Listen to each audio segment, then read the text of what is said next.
সকালে উঠে করি কাজ, বুদ্ধি রাখি মাথার মাঝে বাজ।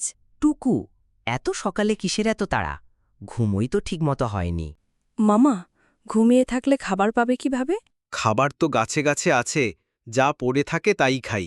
তাই তো বলি, তুমি এত মোটা হলে কেন? টুকু, জঙ্গলে এখন নতুন সমস্যা দেখা দিচ্ছে।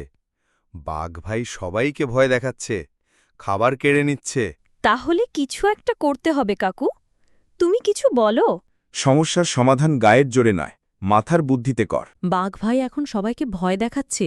চল, আমরা একটা ফাঁদ পাতি। ঠিক বলেছ, আমরা যদি ওকে নিজের ভুল বুঝাতে পারি তাহলে সে বদলাতে পারে। কে আবার আমার এলাকা দিয়ে খাবার নিচ্ছে? বাঘ ভাই, তুমি তো অনেক শক্তিশালী। তোমার জন্য আমরা এক বিশাল ফলের গাছ পেয়েছি। কোথায়? দেখাও নাকি।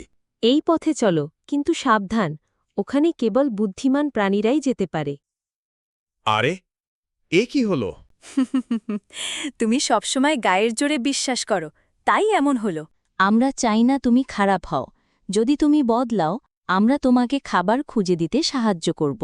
আমি বুঝেছি, ভয় দেখিয়ে কিছু পাওয়া যায় না। এখন থেকে আমি বন্ধু হব। তাহলে চল, এখন সবাই মিলে বন পরিষ্কার করি।